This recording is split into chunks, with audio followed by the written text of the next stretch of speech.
Hello friends, family and other creatures of the sea. Welcome back to a best of 3 between two fantastic Zerg players. Here in the bottom left spawning as the red Zerg player, all the way from Korea. It is a rogue. In the bottom right spawning as the blue Zerg from Poland. It's our main man Elazer. Elazer versus rogue. Cheeky best of 3 here. So rogue is opting for a 17 hatchery. While at the same time we see Elazer opening up with a 16 hatchery. Ooh, actually, Rogue is sending his first drone towards his gold base location. So he either wants to check whether something is there, or perhaps he just wants to take his own gold base. And it definitely is going to be his own gold base. Throws down a hatchery at the gold. 6 mineral patches, of course. Pride of Altaris is 8, which makes this map a little bit worse. When it comes to the pure income. On top of that, this map is also worse because of the position. There is a lot of potential for an aggressive Zerg player to position a couple of roaches behind these gold minerals, and all of a sudden Rogue would be in a world of trouble. We'll see what Elazer is going to respond to this. Of course, there's the possibility that if he scouts a lack of a natural hatchery, that he'll start panicking and perhaps build an extra set of links. I'm not expecting any wild panic, but you know, just an extra set of links. Something along those lines is not completely uncommon. We see right now that he is saving this larva, or he was saving this larva for a little bit, trying to make sure that if he needed to react, that he would react properly. I actually think he will figure it out immediately, because he's going to scout the drone transfer with this overlord. And this overlord, well, he's going to be very well aware of what's going on here. 6 drones get transferred towards the gold base, and at the same time Rogue is taking gas, Elazer's taking gas. We see a little bit of a discrepancy right now in that mineral count. That's about what? Like 100, 120, 130 minerals or so. But that quickly will be caught up once these drones start mining from this base, of course. As we can see, the income is already quickly leaning towards Rogue, in favor of Rogue, as he's outmining his opponent by, well, what is this? It's about 100 and 150 minerals a minute majority of the time. So after about 2 minutes I usually say that the gold definitely has paid off, but the first minute or so that's not quite the case. Elazer here starting with a quick lair. Okay, of course wants to still throw down that wall at some point. Rogue right now sees the complete lack of anything in the natural and might be capable of actually scouting the main base. Elazer is of course trying to deny that. There's 2 queens on the low ground, no queen on the high. This looks an awful lot like, almost like a gasless opener with the 2 queens on the low ground. I'm curious to see whether Rogue is truly buying that or not. Baneling Nest gets thrown down, which is extremely rare to see a Baneling Nest against a 2 base opener. But I guess if you have the gold base, that is just one of the extra things you need to account for. Is that that's really where all your drones are. Usually, of course, you have your drones on your natural. So if your opponent sends links towards your third, to cancel it early on or do some type of link bane attack, you can just not mine from your third base and you're still mining from your natural. When you have the gold base, that is not the case. So the Baneling Nest, although usually against 2 base plays, not a very popular choice. In this case, a good choice, or at least I would think a good choice. Triple gas here as a start for Elazer, and wants to get his Glio reconstitution as well as the +1 missile attacks level 1 over here. Most likely going for some type of timing. Whether there's going to be a 41, 42 workers, I don't think matters too much. It's also completely possible he just wants to build a couple of roaches to really just park behind this mineral line. And from there on out take a third base, see what he can do. Of course it is just scary to move 5 roaches across the map. But if there's 20 or 30 links out all of a sudden, you'll just lose your roaches for free. The Rogue actually is opening up with a very fast spire here. Okay. Kind of cool, honestly. That quick spire. Also adds a little bit of risk. Like I said before, this is not an easy base to give up. It's not an easy base to spine up either. 6 gas is being taken very quickly. I feel like this is pretty greedy here out of Rogue. We'll see if Elazer is going to be capable of killing his opponent. I don't even think there's a roach warren out currently. No, it's just Ling, Bane. 12 more links in production. We have 21 out already. 13 roaches on the map +1. Well, this semi-close to finishing up, about 15 seconds. Lynx are moving in for either a run by or just trying to pick off reinforcements here. I think at this point, Elazer has a pretty decent idea what's going on. I'm surprised we're not seeing any +1 attack on these Lynx. Does make life a little bit harder for Rogue to fight the roaches. At the same time, it of course allowed him to get a faster spire, a much quicker spire. Right now, Elazer, he's still kind of collecting these roaches together. He's not sure if he wants to move out or if he wants to sit back. For now, he's just sitting back. But the timer is running out. 11 mutas on the way immediately here. And once these mutas come out, Elazer is going to be in a bit of trouble. These roaches will get pushed back. They're going behind. I think Elazer is completely misreading this situation, by the way. He really just is completely misreading it. It's painful to see. Lynx are going for a cancel on this gold base, which Elazer tries to take. Carapace upgrade on the way as well for the Polish Zerg, but it's not really going to do too much against flying units. Of course, it will negate the bounce of the Mutalisk a little bit, the bouncy attacks that they have. But still, I'm worried here for Elazer. So the mutas now have popped out. They showed their face. These roaches actually are trying to hide. Not the greatest hide-and-seek players, these roaches. At least not until they have burrow. Still, Elazer is going to get a decent amount of damage. We'll try to snipe as many drones as he can here. Triple queens are on the way immediately as well. 2-1 still being researched. The gold survived. More roaches on the way. And there's a lot of mutas. 60 mutalisk out already. Roaches take out 11 workers. And this force, well, it kind of gets forced back home. Like, I don't think you can stay on the map with these roaches. You're just bleeding roaches at this point. A bunch of Lynx are going to start marching across the map. Nidus network gets built here. There's an interesting choice here out of Elazer. I kind of do like it, though, as I think it's the only viable solution to the problem that he currently has, which is quite a unique problem. He has no anti-air, except for these queens, and the queens obviously can't march across the map. Now, Lynx are still trying to find some damage, as Rogue lost a bunch of drones, but the muta count keeps growing. There is 6 queens out already. We don't really have a single spot for a Nidus where it could go, well, semi-unspotted. There's nowhere. Now Elazer's trying to fly this Overlord away, trying to get a Nidus down somewhere. He's gonna be able to get it up, I guess, but even then you're only targeting this gold base. The natural is going to be absolutely free. Most likely you'll go back to a 2-base versus 2-base situation, but there's 22 mutas out already. 8 queens, well, scrap that. That's 7 queens. These overlords could go down as well at the same time. Right now, Rogue is wondering where that freaking Nidus is, and he's looking for it. He's looking for it. Now he should see it on the mini-map. He's like, oh, wait a second. That looks kind of funky. Why is my creep trying to connect with his creep? These roaches are also going to pop into the natural. We'll snipe 1 queen. Lynx get into the main base at the same time. There is a queen still there. We don't have any spores in production as of yet, which is kind of surprising. Usually with this type of push, you see some type of spores. 9 workers go down on the side of Rogue, by the way. It's a pretty decent deal.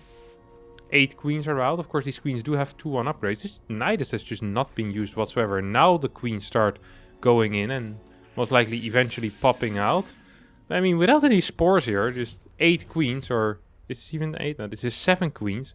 It's obviously not going to be enough against 30 Mutalisk. You're gonna need 3-4 spores for that. 8 queen does pop out, but even with 2-1 upgrades, with no roaches to tank for these Lynx, I mean, 1 Ravager to ball is not going to be enough. Rogue takes game number 1 as Elazer is forced to tap out here, and is down 1-0 in his best of 3. Alrighty, here we go. Game number 2 between these 2 legendary players. Elazer, of course, best performance ever was at BlizzCon, I want to say 2016, where he took out Showtime in the round of 8. Had a fantastic run in his group as well. Managed to actually get to the semi-finals, in which he lost, I think, 3-0 to Dark, maybe? Must have been Dark, right? And then Dark versus Beyond in the finals. That's the finals that Beyond ended up winning. You'll forget about that Elazer run, but it was a very, very big run. And back then he kind of, honestly, no one expected it.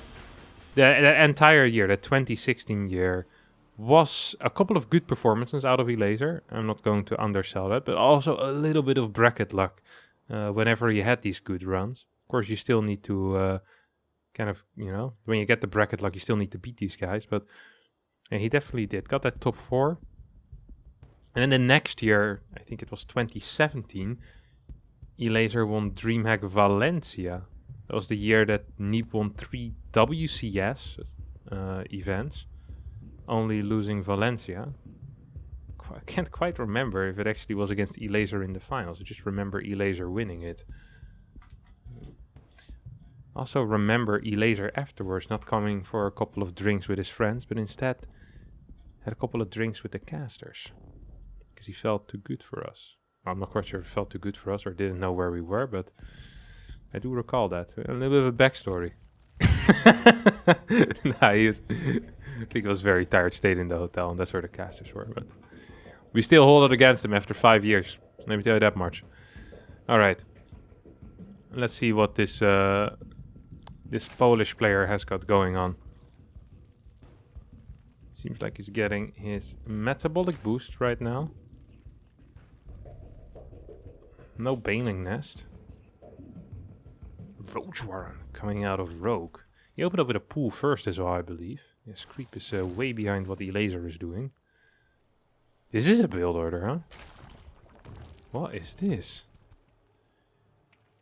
This is a very quick Roach Warren, and I'm not even quite sure exactly how this is supposed to function or what the goal is. It can be very tricky sometimes to read into too much into these CVZ builds, but there might be a very specific thing that he's aiming for, a very specific type of opener. We'll see if Elazer is going to fall for it. He isn't getting a Baneling Nest himself yet. He's instead building 14 links. He sees his opponent spamming a bunch of links. Spine Crawlers being built. I think that might just be the correct call here as well, honestly. Spine Crawler, bunch of drones moving towards the main base. Third base should be a straight up cancel. I love this drone micro here on the ramp. Beautiful stuff out of Elazers, keeping those queens safe as well. I think he will end up losing this third base, but he shouldn't really worry about that. I don't think we should lose too many units here trying to defend that third base if you're an Elazer fan. 8 roaches on the way as a follow-up here.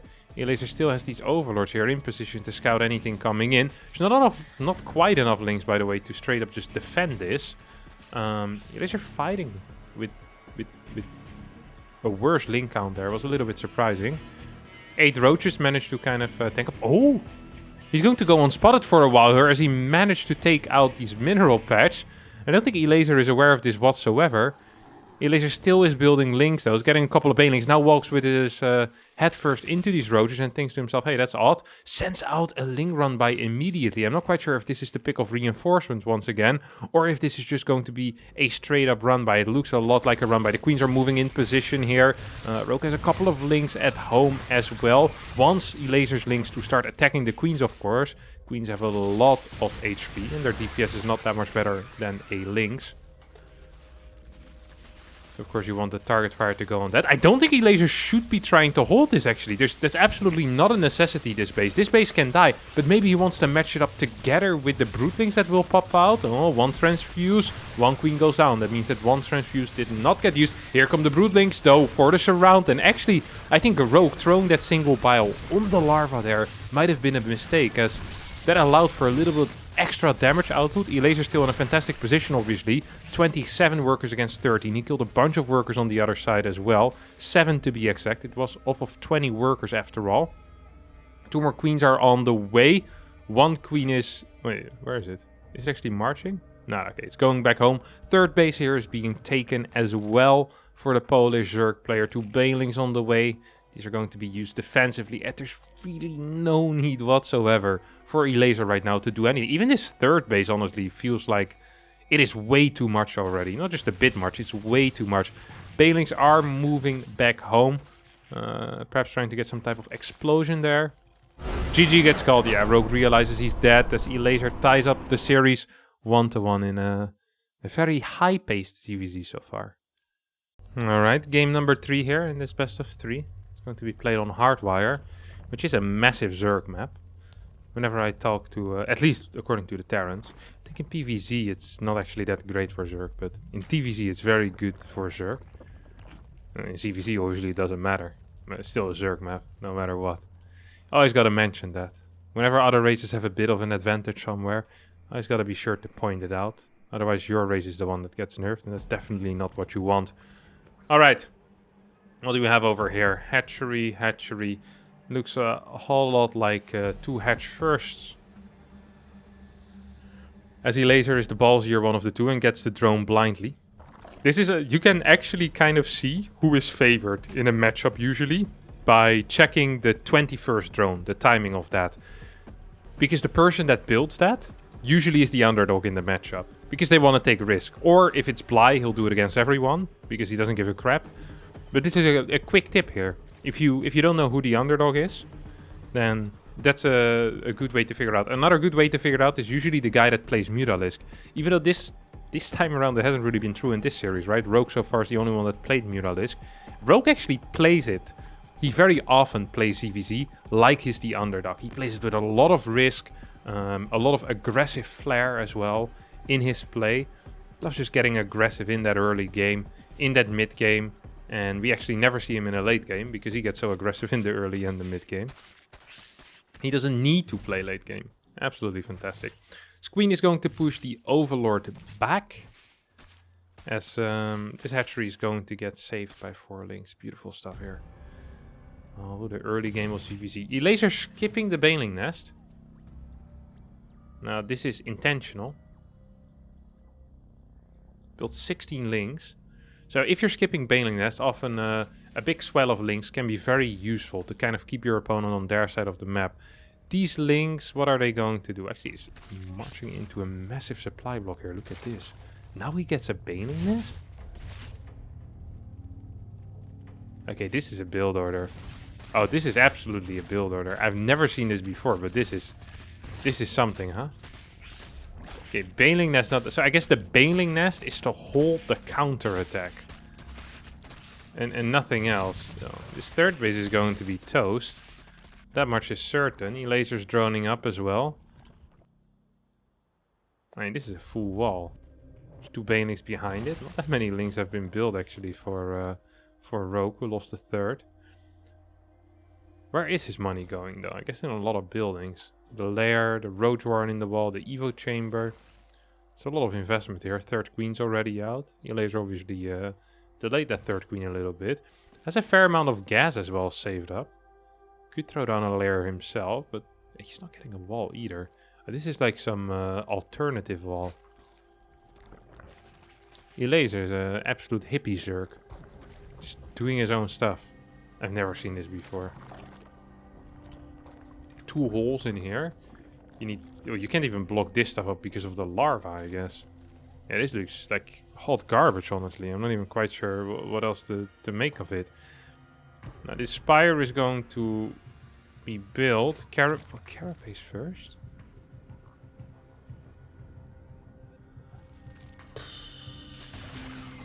Carapace first. Okay.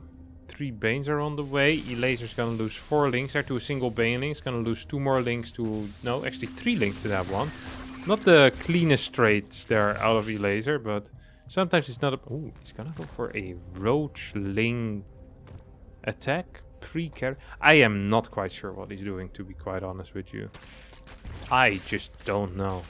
We now have +1 melee on the way for Rogue. And although Rogue is down 20 supply... I actually don't mind this position. The layer is extremely late. One of the main counters to this usually is a Nidus network. There's just not that many other counters to Mutalisk, or you need to do some type of timing attack. But this feels more like a poke to kill a third base, more so than anything else. 2 spines right now are on the way. Rogue is preparing for this, but he doesn't really need to. As there's not going to be much of a threat coming his way. Elazer decides to just move back and try to start chasing these links. Obviously with slow roaches that's not going to work. 6 Mutalisks are now on the way and the third base is going to get taken. Queen's not in position and I actually think these queens are going to fall, which is a pretty big deal if you're playing Mutalisk. 3 queens for, well, practically free. These links are going to trade out decently as well, I have to admit. 7 mutas, that's going to give the shock of a lifetime. For Elazer, these 3 Banelings haven't achieved much in their life either. It's not necessarily a bad thing. Because the moment that they achieve something, their life also ends. So, I guess they can scare people. It's not really an achievement though, is it? Bullying. Wouldn't write that on my Liquipedia. Overlord's gonna get taken out by these 6 Mutalisks. There's a Nidus network on the way right now, but yeah, maybe over here, I guess. There's a fort base already on the way for Rogue. There's some potential over here, but units are close by. I don't really see this work, to be quite honest. 10 Mutas are out, 3 more on the way, +1 as well, and the Korean with the Mutalisks. Oh, it's actually gonna lose his 3rd base, which is a bit painful. These +1 Carapace links are doing a pretty decent job. This Overlord will still have a spot, I guess. This link is moving in position now. Sees this Overlord. Ooh. Yeah, I think this was the location that he wanted to go for. Now it's going to get spotted. Okay, secondary location. This is such a risky location. I'm very surprised we even see this. Banelings are looking for, well, for anything. They find a couple of queens. Elazer's going to move here with the links as well. This time, let's see what's in here. We see a bunch of roaches. We have 7 queens against 50 mutas. Before it was 8 queens against 30 mutalisks. So it is an improved situation. However, the upgrades aren't as great for Elazer as they were last time. Hello?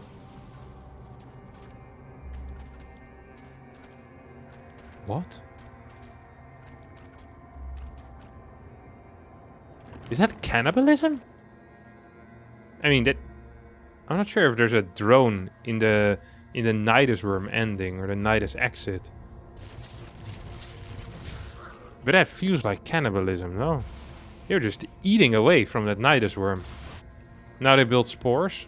Now that the Mama Queen showed up, they're like, oh, don't worry about it. That was the other guys. Another Nidus worm gets built. The spores have finished up. This situation could get pretty tricky. There's a bunch of spores at home, but there's no roaches to defend these spores. Feels like Elazer's playing this a little bit sloppy. Probably just needs to give up his 3rd base at this point. I wouldn't mind if he migrates these spores back home, though. Because they are still going to be very valuable. Oh my god, he's going to lose a queen. A couple of roaches get caught as well. Mutalisk on his side of the map will make it hard. At the same time, Elazer breaking through into the natural. And honestly, there's not that much Elazer here. And well, there's also not that much rogue, though, which is, I guess, the issue. Neither player having much of anything. The spores at the 3rd base are still alive. I feel like this base could just die. No, Elazer's gonna move back with the queens right now. It's just gonna lose a bunch of queens, I think, to these mutas. Not quite sure if you want to engage into this if you're rogue. I think you might just want to. Of course, every single second that you spend on these queens is a second where all your bases are dying at home. There's a couple of mutas that start working on the roaches. Natural is still falling, though. And at the same time, I think these mutalisks, what are they up to? There's still so many transfuses here. +1 has finished from the quick... Rogue just taps out, Elazer wins the game, and Elazer wins the series. A bit of an upset here, as I don't think it's that common that Elazer beats a top Korean player, but does manage to do it this time around. Cool stuff. That's going to be it for me today. Thanks all so much for watching. I hope you did enjoy this beautiful ZVZ. If you did, don't forget to hit the like button, subscribe to the channel, and hopefully I'll see you all next time for a new video. Bye bye.